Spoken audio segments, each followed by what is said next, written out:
Jika demikian, adakah yang baik itu menjadi kematian bagiku? Sekali-kali tidak.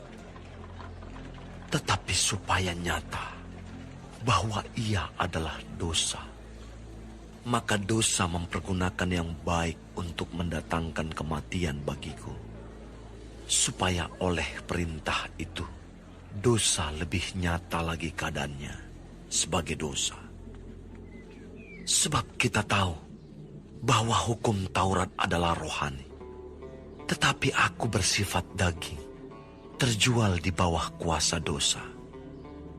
Sebab apa yang aku perbuat, aku tidak tahu. Karena bukan apa yang kukendaki yang aku perbuat, tetapi apa yang aku benci, itulah yang aku perbuat. Jadi jika aku perbuat apa yang tidak aku kehendaki, aku menyetujui bahwa hukum Taurat itu baik.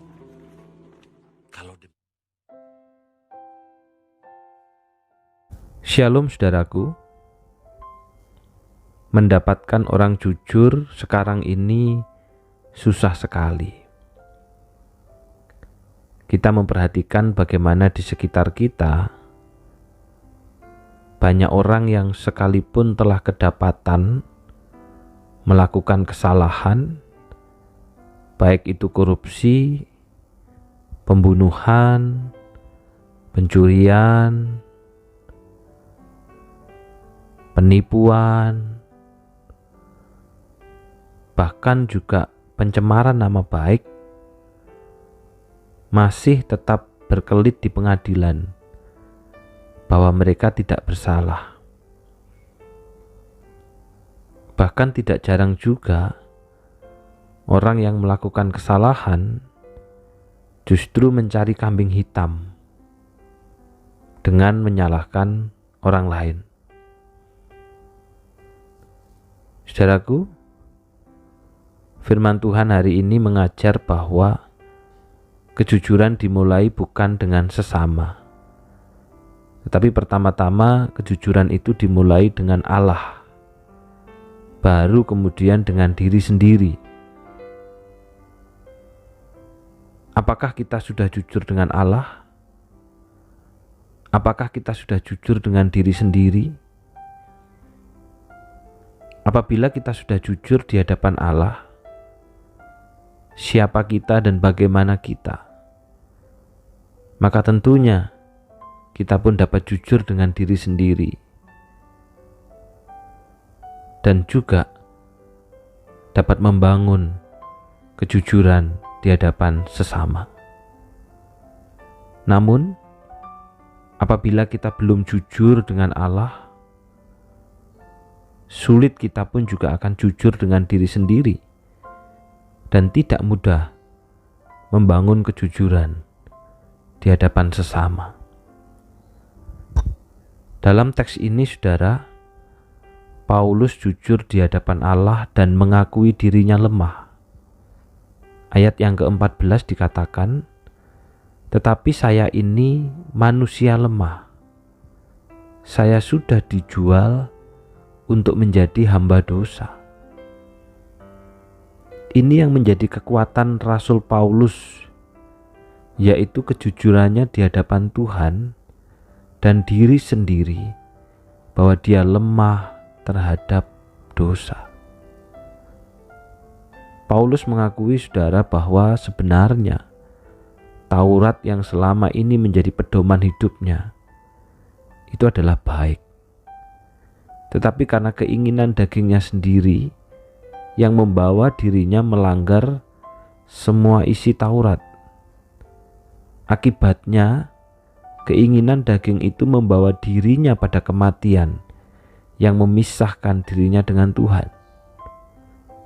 Sekalipun Paulus telah berjuang dan menjauh dari tindakan keinginan daging tersebut, namun kuasa dosa lebih kuat dan menjerumuskan dirinya, sehingga Paulus melakukan perbuatan yang jahat dan melawan hukum Allah.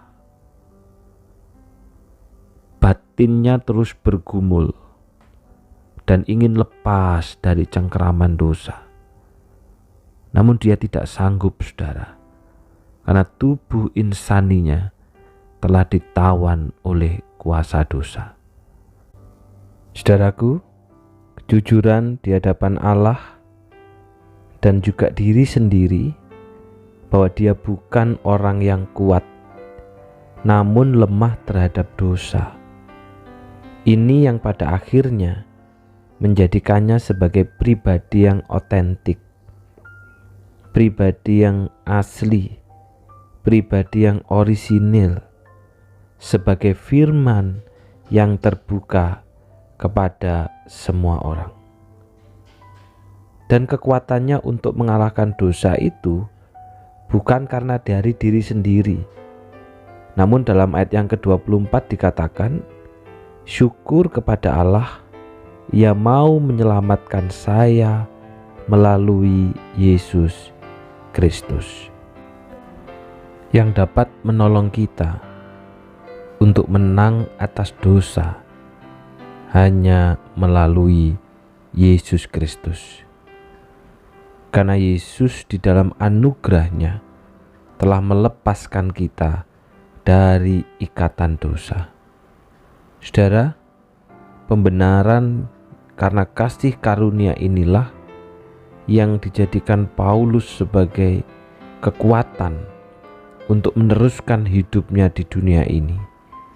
Paulus mengambil satu keputusan untuk tidak kembali kepada kehidupan yang lama, bergelimang dosa.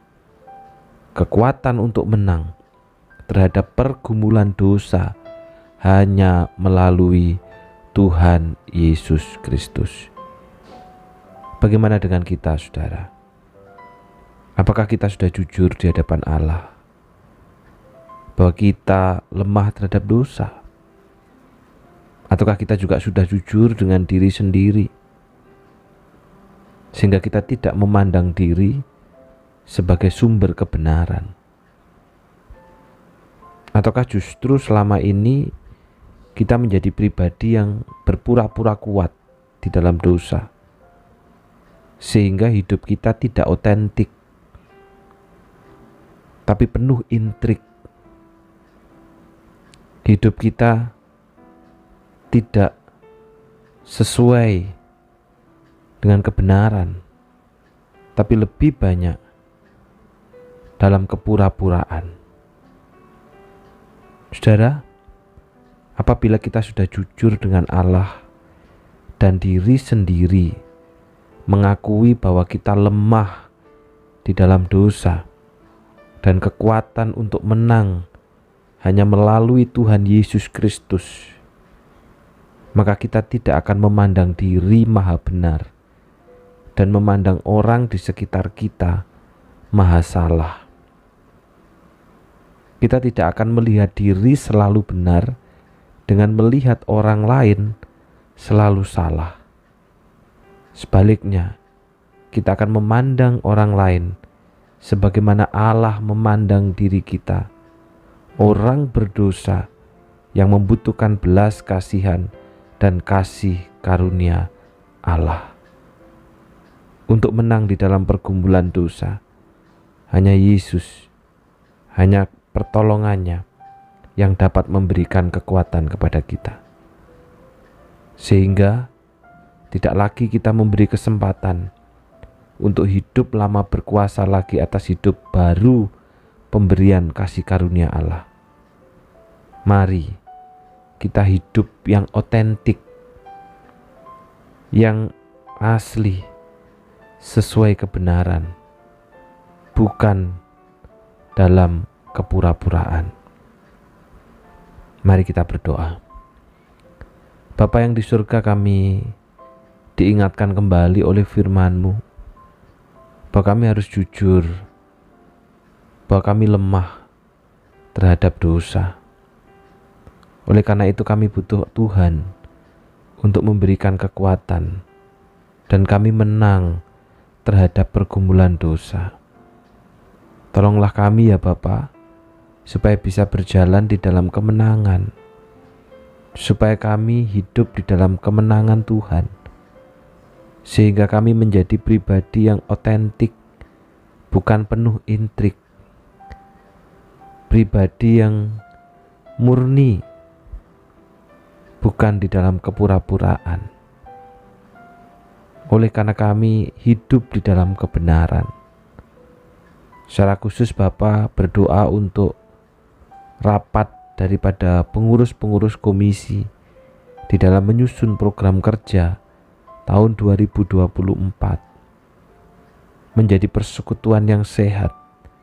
Itulah tujuan daripada bahtera kami, melalui hubungan anggota dengan Allah, anggota dengan sesama, anggota dengan orang yang belum percaya, dan kepemimpinan anggota. Kiranya bahtera kami ini terus menuju kepada persekutuan, kepada kehidupan bergereja yang sehat.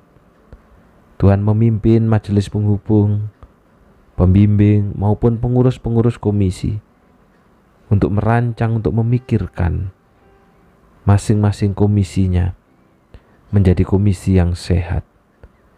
Secara khusus berdoa untuk komisi diakonia yang hari ini akan rapat. Kiranya Tuhan memberikan hikmat kepada seluruh pengurus diakonia untuk kembali kepada marwah yang sudah Allah berikan sebagai pilar gereja di dalam pelayanan sosial, baik itu ke dalam maupun keluar.